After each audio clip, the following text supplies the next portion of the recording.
తెలంగాణలో 22A నిషేధిత భూముల జాబితా వ్యవహారంపై మల్కాజ్గిరి ఎంపీ ఈటెల రాజేందర్ రాష్ట్ర ప్రభుత్వంపై తీవ్ర ఆరోపణలు చేశారు.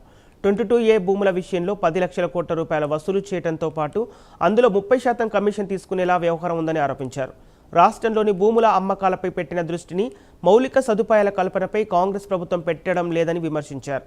వచ్చే నెలలో జరగనున్న కూకట్పల్లి హౌసింగ్ బోర్డు భూముల వేలం నేపథ్యంలో బీజేపీ రాష్ట్ర కార్యవర్గ సభ్యుడు వడ్డపల్లి రాజేశ్వరరావుతో కలిసి ఈటెల రాజేందర్ వేలం స్థలాలను పరిశీలించారు. పేదల సొంతింటి కల నెరవేర్చేందుకు ఏర్పాటు చేసిన హౌసింగ్ బోర్డును ఇప్పుడు ప్రైవేట్ వ్యక్తులకు ఉపయోగపడేలా చేస్తున్నారని ఆరోపించారు.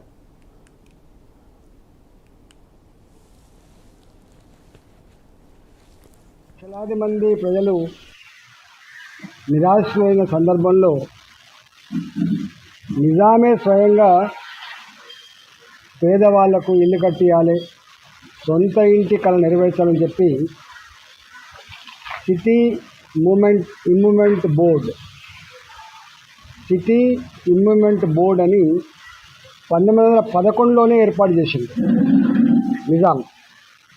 అదేవిధంగా 1931లో సికింద్రాబాద్ ఇంప్రూవ్మెంట్ బోర్డ్ ఏర్పడ్డది. సమైక్య రాష్ట్రంలో ఆ తదుపరి సమైక్య రాష్ట్రంలో 1960లో ఈ సికింద్రాబాద్ ఇంప్రూవ్మెంట్ బోర్డుతో కలుపుకొని ఒక హౌసింగ్ బోర్డు ఏర్పాటు చేసింది. సొంత ఇంటి కల నెరవేర్చాలి, పేదవాళ్ళకు ఇల్లు కట్టేయాలని చెప్పి 1960లోనే ఆనాటి ప్రభుత్వం ఒక చట్టం చేసింది, ఒక బోర్డు ఏర్పాటు చేసింది. వరదల్లో కొట్టుకుపోయి లక్షలాది మంది ప్రజలు